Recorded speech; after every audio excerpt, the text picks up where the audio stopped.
अपनी मम्मी के जीवन की अद्भुत गवाही आप सबके बीच में बांटना चाहती हूँ। कैसे मेरी मम्मी को नया जीवन मिला। मैं बताना चाहती हूँ, जब मेरी मम्मी छोटी थी 4-5 साल की, तब ये किसी ऐसे घर में रहते थे जो पूरा दुष्ट आत्माओं से घिरा हुआ था। उसमें जो पहले रहते थे वो उसी घर में मर चुके थे, उनकी डेथ हो चुकी थी। फिर उसमें मेरी मम्मी की फैमिली किराए पे रहने लगी थी। बचपन से लेके अब तक 38 साल तक इनको दौरे पड़ते थे, कोई इलाज नहीं मिला। सब कुछ कर लिया था हमने, हर जगह चले गए थे, कहीं भी इस चीज़ का सल्यूशन नहीं हमें मिला। हमने उम्मीद छोड़ दी थी कि मम्मी कभी ठीक भी होंगी। मतलब शैतान पूरा इन पे जोर लगा के रखता था कि ये करना है, अपना इनका पूरा माइंड कंट्रोल कर रखा था। और जैसे जैसे मम्मी की प्रॉब्लम बढ़ती रही, हम सब भी परेशान थे। सबको जय मसीह की। मेरा नाम महक है, ये मेरी मम्मी है। मैं यमुनानगर की रहने वाली हूँ। मेरी मम्मी का नाम उर्मिला है।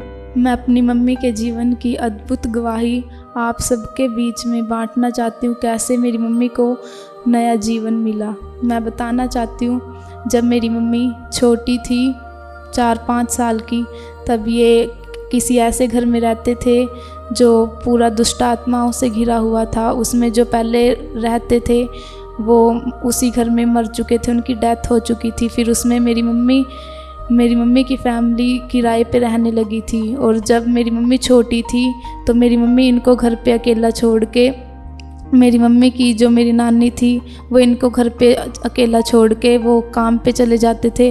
और मेरी मम्मी पीछे से जो पहले उस घर में लेडीज़ रहती थी उनके सामान को इस्तेमाल करती थी, जैसे क्रीम हो गया, पाउडर, ये सब लगाती थी और पूरा मतलब मेकअप वगैरह करती थी उनका। फिर उसके थोड़े दिन बाद ही मेरी मम्मी के ऊपर शैतान के अटैक होने शुरू हो गए।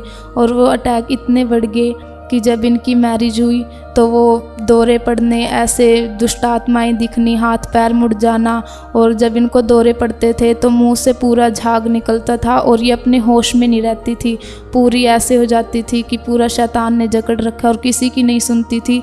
अगर ये दौरे में उठ भी जाती थी, जिस स्थान पर पड़ी होती थी, अगर इनको बोलते थे कि नहीं आप रेस्ट करो, आज हम काम कर लेंगे, तब ये किसी की नहीं सुनती थी। उल्टा किचन में जाके काम करती थी और उल्टे काम करती थी। मतलब शैतान पूरा इन पे जोर लगा के रखता था कि ये करना है, इनका पूरा माइंड कंट्रोल कर रखा था।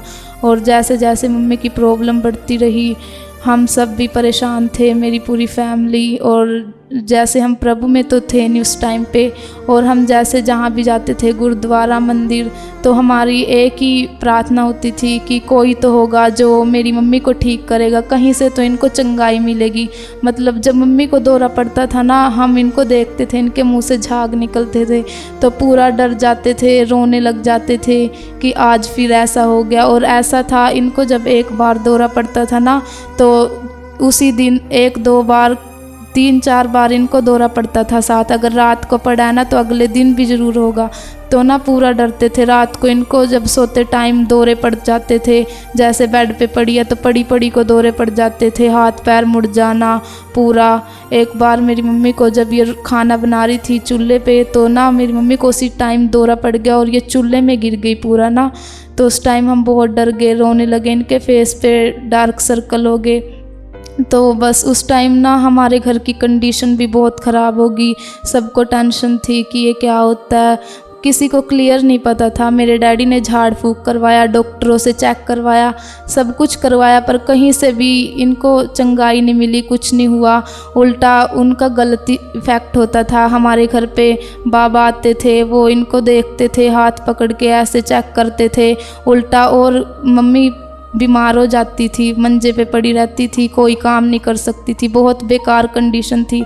और हम सब मतलब रोते थे उस टाइम पे कि क्या है, कोई तो होगा जो मेरी मम्मी को छुटकारा मिलेगा इस दौरे की बीमारी से।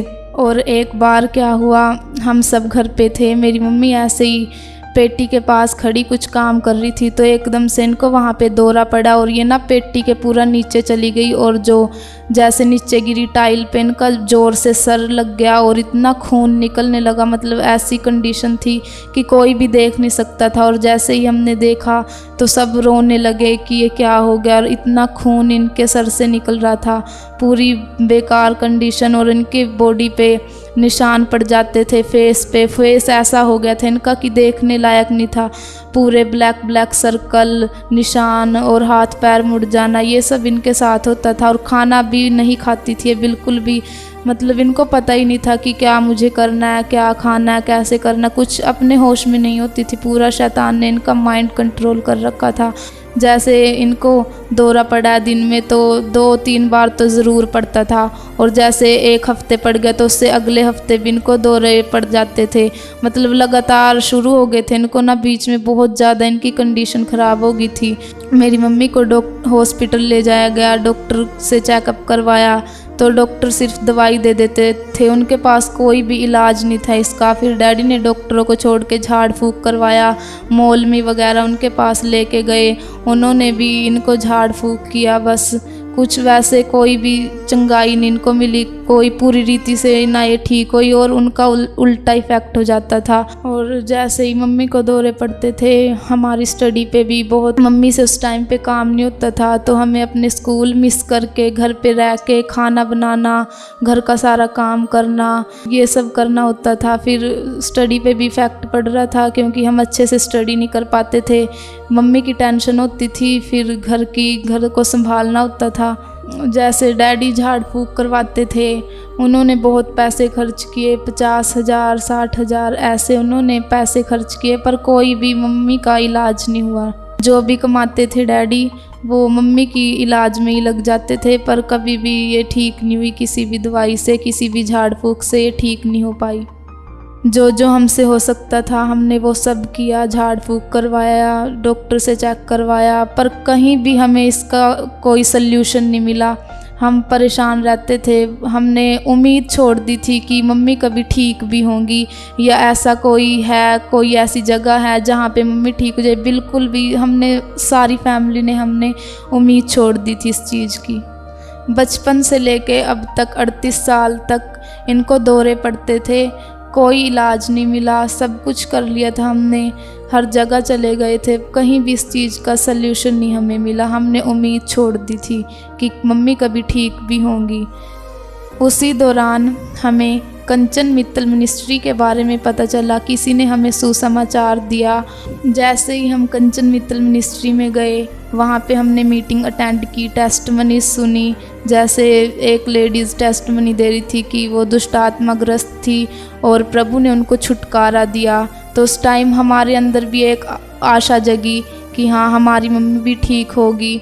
जैसे ही हम अप्रैल 2024 में कंचन मित्तल मिनिस्ट्री में गए, जैसे ही मम्मा घोषणा कर रहे थे कि दुष्ट आत्माएं आपकी बॉडी को छोड़ के जा रही हैं, मेरी मम्मी पीछे थी और उन्होंने इस घोषणा को रिसीव किया।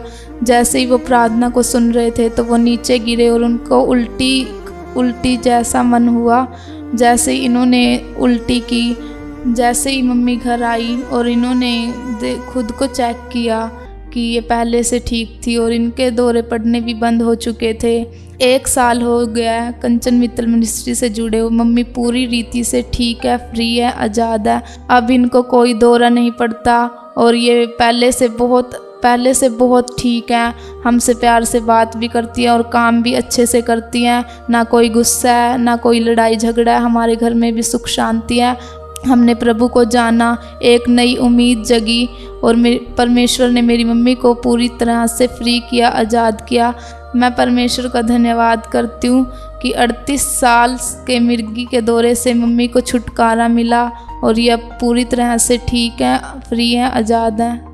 अब हम सब खुश रहते हैं, प्रार्थना करते हैं, बाइबल पढ़ते हैं। इस गवाही के लिए मैं प्रभु यीशु मसीह का दिल से धन्यवाद करती हूँ, जिसने मेरी मम्मी को एक नया जीवन दिया। सभी भाई बहनों को जय मसीह की।